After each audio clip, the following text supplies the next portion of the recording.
Hello, my name is Evelyn Davis and I'm in the middle of a 100-day storytelling challenge which I set for myself to tell a story every day for 100 days, a different story, and to tell them in 100 different ways if I possibly can.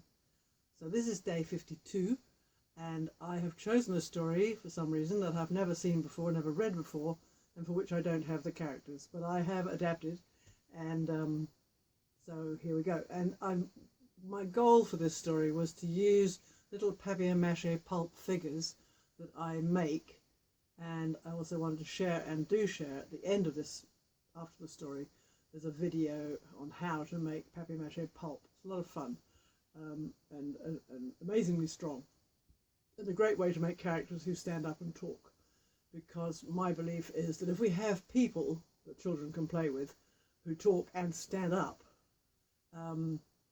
then they're more likely to get those characters to talk in their own small world play and storytelling. If you think about it, how many standing people do you have in your early childhood centre? Got a lot of trucks, a lot of dinosaurs, but very few people who stand. We've got those nice ones with clothes on and bendy legs, but they got big feet, but they're not really standing, you know. You got to put them down very carefully. So I want characters who can stand and stay standing even when the going gets rough. So, and the going is getting very rough here because I'm doing the 100-day storytelling challenge, but my other challenge, which I've taken up since yesterday, is to introduce each video by talking to you. So this is about take 25. For various reasons, all the other 24 are complete failures, and so yes, I am practicing how to say, hello, my name's Evelyn Davis and I'm a storyteller. I can do it quite well now after 25, 50 times. Hello. my name's Evelyn Davis and I am a storyteller. Yes.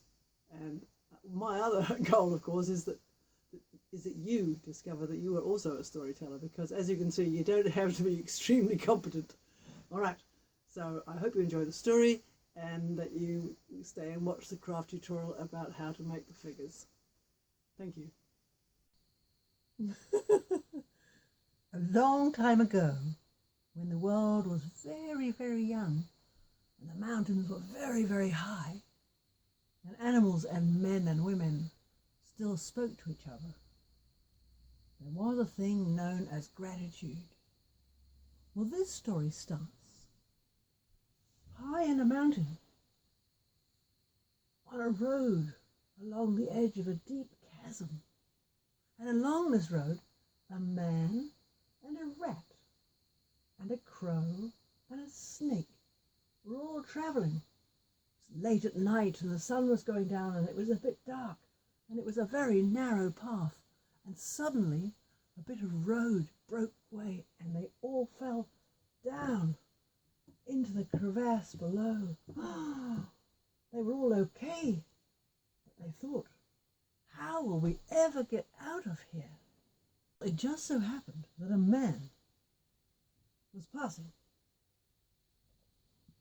and they were calling out, going, help, help, hoping somebody would pass. And this man did pass. Not only that, he had a rope. And when they begged him to help him, he called down. He said, who is that down there? They said, it's us, it's me, the man, a rat, a snake, and a crow. Help us get out. We'll always be your friends and help you. And the man said, okay, and he threw down a rope. And one by one, he pulled them up. First the crow. I don't know why the crow couldn't fly, but she couldn't. And he pulled her up, pull, pull, pull, and she was up. And then he cast the rope down again and pulled up the snake. Pull, pull, pull, pull, pull, till the snake was up as well. And then he cast the rope down again, and the rat held on, looking suspiciously like a cat. But no, it's a rat. And finally the man, who came last. Up and up and up and up and up and up and up. And they all turned to the man on that narrow little path, and they all said, oh, dear man, you have been such a wonderful friend, and there is no doubt that sometime we will be able to repay you and do something in return for your kindness and your generosity for helping us out of that awful deep hole." And the man thought, in his heart, he thought, "Yes, well, I imagine that the man might be able to help me, but I rather doubt that the crow and the snake and the rat will ever be much use to me as a friend." But nevertheless, they went on their way. A long time after this happened, in the palace of the king of this country, the queen was on the roof, her flat roof of her house, her castle, brushing her hair and bathing. She took off her necklace so that she could better brush her hair, and she brushed her long silver hair and enjoyed the day and the sun and the warmth. And then she suddenly remembered, "I don't think I turned off the soup." And so she hurried back down to her kitchen. Well, it just so happened that nearby on a tree was the crow, the same crow who'd been down the chasm in that mountain adventure. And when the crow saw the necklace, she thought, "Oh, now that would be a very good gift to give to the man who saved my life." And so she took the necklace and she flew away to find him. And the bird flew down and found the man who had saved her life and that of the rat and the snake and the man, and gave him the necklace and said, "Look, I brought you this. It belongs to the queen. It's worth a lot of money, and I'm giving it to you because maybe it'll be helpful." And then the bird flew away. Well, it so happened that the man who had been the traveller and had had the rope and had rescued them all lived in the same town as the man who had fallen down the chasm. And they met the next day, and the traveller with the rope said, "Look at this. I didn't really think that crow could be much of a help. But, she's brought me these really expensive jewels that belong to the queen. I might, I'm going to have a little bit of cash in my pocket." And the one who fell down the chasm and had been rescued said, "Yes." And he went away, but not to his own house. No, he went to the king. And he told the king, "If you want to find your wife's jewels, you should go to the house where the man in the green shirt lives. The one who lives in 29 Hilly Street." And the king thanked the man and set out with his soldiers and went. "Oh, soldiers, hold on a moment. Soldiers, come along. Soldiers, a nice indeterminate lot. Here we go, soldiers coming." And they went to the house of the man who had the jewels, and they said, "Right, we'll have those jewels, thank you very much. They belong to my queen." And they took the jewels, and they put the man in prison. And so the man was cast into prison, and it was not a nice prison. It was damp, and there was no bed, and there was water dripping down the walls. It was dark, and there was no friends that came to see him, and he didn't have any food. In fact, he thought he might even die there. But then one day, the rat came. Because they quite like prisons. They can get in through the cracks in the walls. Came and said, "What are you doing in prison? Why are you here?"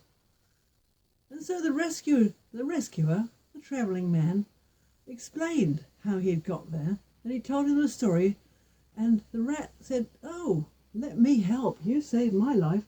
I'll just go to the palace and see what I can find in the king's kitchen." And he came back, and he brought chocolate cake, and he brought many-layered rainbow cake, and he brought a cheese platter, and he brought, especially, some extra toilet paper, just in case.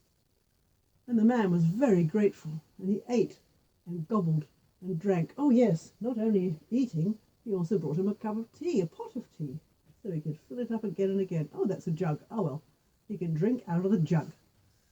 And so it was, and it saved the man's life, because you have to have food and drink.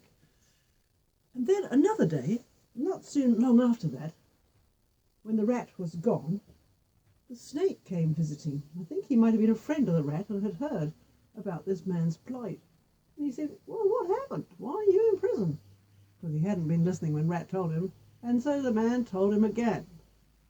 And the snake said, "Oh, I can help now. I can help you.